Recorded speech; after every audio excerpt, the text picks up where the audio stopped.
So I've been seeing a ton of Necropolis option videos, and here is my take on that. I have Star-Lord, and Star-Lord probably won't be a real option, but he still is very fun to play. But now let's go over his kit, and for starters he has damage, and that is pretty much it. I could end the video right here because that's all there is to say about Star-Lord. He just has damage, but when he's ascended, he has more damage, which is pretty dang cool.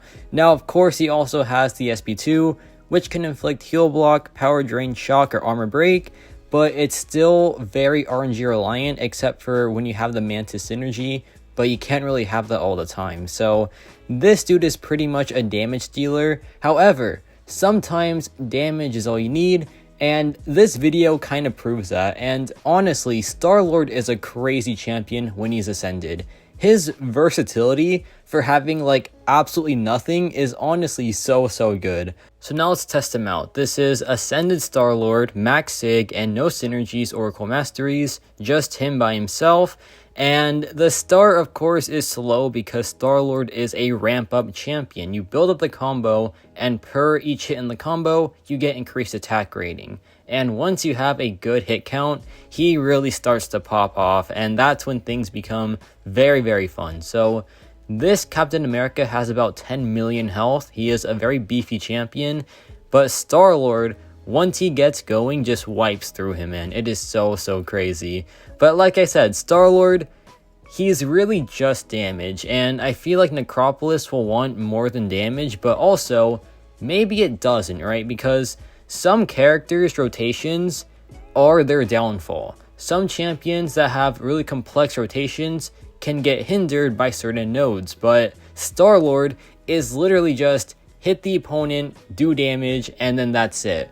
Sometimes that is better than having a very complex rotation. So honestly, I wouldn't rule out Star-Lord for Necropolis if you want to invest in him, because sometimes nothing is better than too much, right? And Star-Lord's kit is pretty much nothing except for damage, but sometimes damage is just the answer, and I'm a damage simp, so I love Star-Lord for that reason, and he definitely has it. So we're almost at the halfway point, and the damage output is looking pretty nasty already. We're doing like 10,000 shocks, we're doing some pretty nice mediums as well, when he does crit, that is. But it's almost time to slow down the video a bit and see the final half of this matchup. So yeah, look at that damage, man. It's just so good at this point. And of course, it does take a bit of ramp, like over 200 hits. But even like the hits before this were still very good.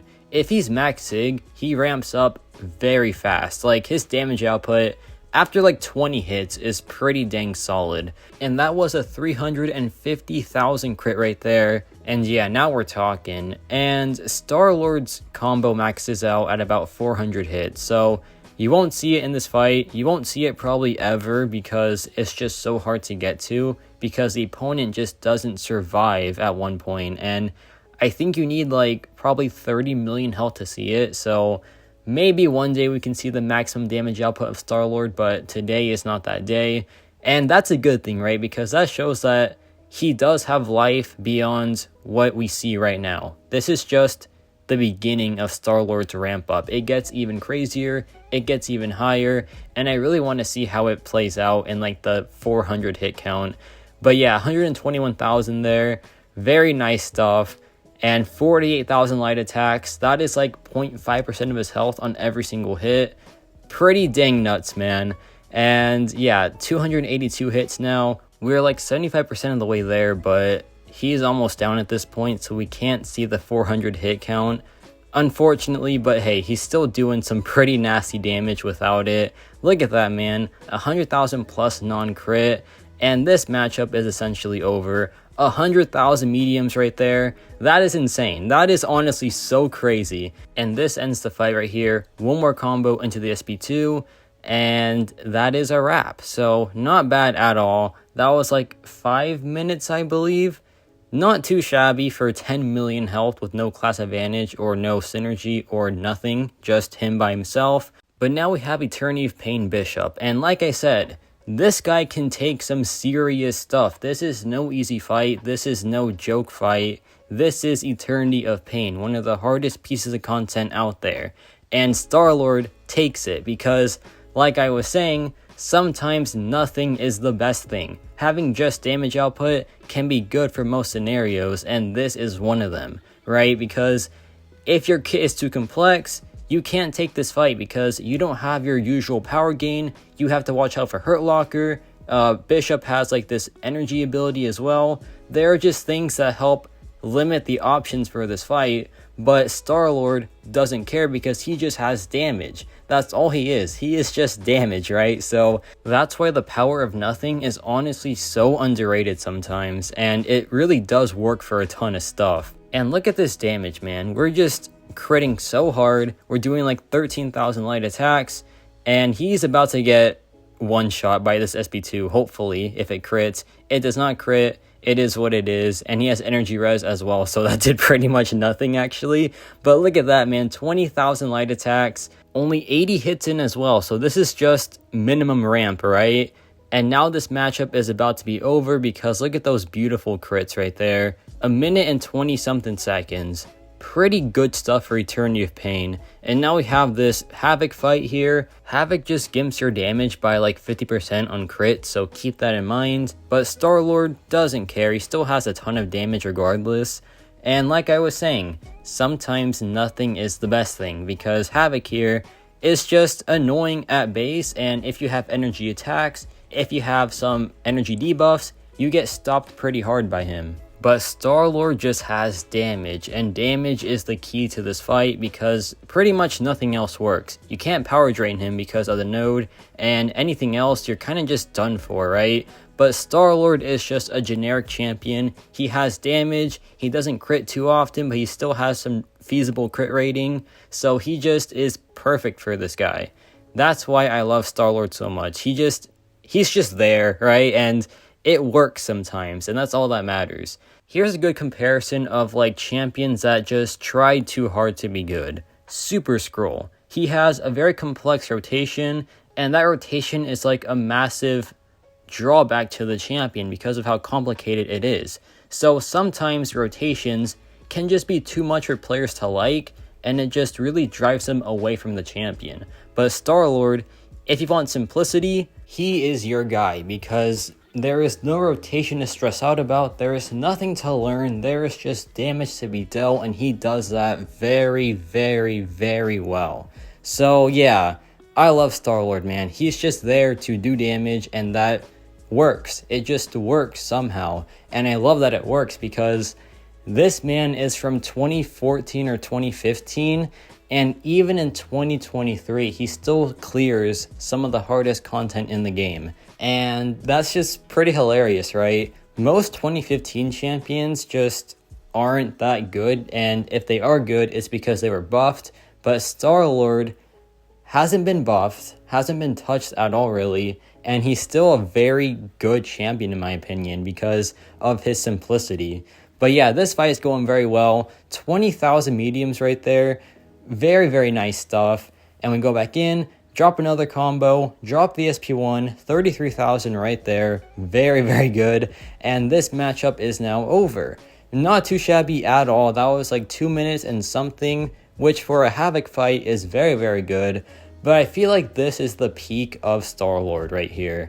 This Nick Fury fight in Eternity of Pain is very, very challenging, right? Because he has clapback and most of his counters are DOT characters, and it just becomes pretty dang annoying. But Star-Lord doesn't care. He just gets through it, and it's crazy because you think that this fight requires a ton of utility to take him down, but it really doesn't. It just takes damage, and Star-Lord is going to be good for it because he has that damage that is necessary. So yeah, he just works somehow, and it's crazy how he just still works for so many things because I feel like Kabam targets some matchups to counter some people's utility, right? But they don't really counter the damage of characters. So that's where Star-Lord just swoops in, does the fight very, very well, and then just walks out because they didn't account for just having damage. And Star-Lord definitely appreciates that. But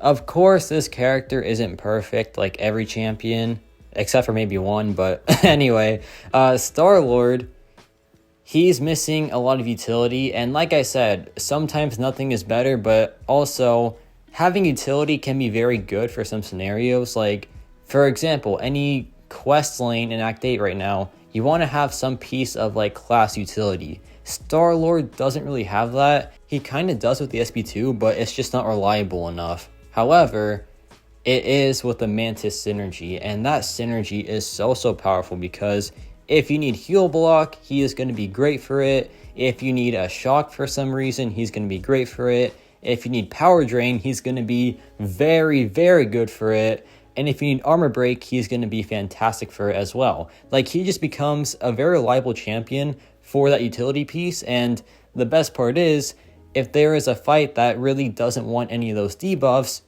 you can just switch to the other debuff or just go for SP1 only. That's why having his utility in like one special attack is very powerful, because the basic hits do nothing, the SP1 does nothing. So if you need nothing, just go for that rotation. And if you need something, drop the SP2, pick your utility piece, and then just wipe out the fight. It's just really good, right? I feel like that is a great, utility set, because you get to pick when you do need it and you get to pick what it is. But that's only with the Mantis synergy, and Mantis is a great character for sure, but synergies today are a bit 50-50, unfortunately, but they still have some use for sure. And yeah, now we're in the final phase of this Nick Fury fight, and this honestly goes so well. But Nick Fury in this mode does a lot of damage to your block. Look at this. It is so insane. 2 hits and I'm down halfway. That is a bit absurd, and that's why this boss fight is so difficult, because the block damage is just a bit unreal. But thankfully, this just goes perfectly here at the end. Here he drops the SP2. Perfect. Then he drops it again, and that will power lock him because of the burnout node. And now it's time to strike. Look at this, man. Some pretty nasty damage. 34,000 mediums, and we drop the SP2 here, and the fight is now over with a beautiful 91,000 crit, non-crit actually, to end the fight. But now we have, I feel like, the pinnacle of the showcase with the Mantis synergy and the Captain America synergy coming into full effect here. So the Mantis synergy lets you pick your debuff on the SP2, and for this T-Rex fight, you really want power drain. Additionally, the Captain America synergy is so crazy. Whenever the opponent throws a special attack, it power drains them for 100% of their current power. So this T-Rex right here, whenever he drops a special attack, look what happens. He'll drop the SP2 in a bit here, and then the result is honestly quite hilarious. So here he finally drops it, we get the Dex thankfully, and then he just gets power drained and he loses the rock field. So it is a very cheesy fight. And then check this out. I drop a combo, I drop the SP2, and then he gets power drained. But how does that happen? Well, Star-Lord is one of the only tech champions to be non-metal, and non-metal champions can power drain T-Rex. So he is one of the best options for this fight, because he just constantly power drains him and you just take no rock field damage ever. So that's why this matchup is so fun for Star-Lord, because he is one of the few champions that can take it. So here he dropped the SP2, or here he drops the SP2, and then check this out, power drain instantly, and the rock field is now gone. It is such a cheesy fight, and this damage output is pretty dang sweet as well. And we're 44 hits in, doing some pretty nasty damage already. We go back in, we drop some 10,000 light attacks, very good stuff there. And here he drops the SP2 again, thankfully. I hope he does. He does right here. Now, this fight is a bit, sketchy because of that massive power gain. And here he drops the SP1 again, but no big deal because he gets power drained immediately. It's just such a troll fight, and like, Star-Lord, when he does have the Mantis synergy, is just so reliable as well. Of course, even without it, his damage output is still very reliable, but now his utility is as well. But now we go back in, we're at 69 hits, which is very, very nice. And here he drops the SP1 again. The power gain is just massive, but the power drain is even bigger, so that is very fun. And yeah, we just gotta play it safe here now because the power gain really does stack up, but it doesn't matter because once it does stack up, it just goes down pretty much instantly afterwards. So we go back in, drop another combo, drop the SP2, hope for a crit. No crit, but still some pretty nice damage, and he's in the final 20% phase, and we're at 90 hits, so the damage output is pretty absurd at this point. 17,000 light attacks. Here he drops SP1 again. He does that a lot this fight, but you know what? We don't care. We just get through it anyway. No crits there, but then a 19,000 light attack crit. We drop another combo, and that ends the fight in about 2 minutes and 55 seconds, which isn't bad in the slightest. So yeah, Star-Lord is a very cool champion. Where he works, he just works very, very well because, like I said in this video, sometimes nothing is the best thing to have. And Star-Lord definitely has nothing, but that's a good thing for some fights. And yeah, that's about it for me.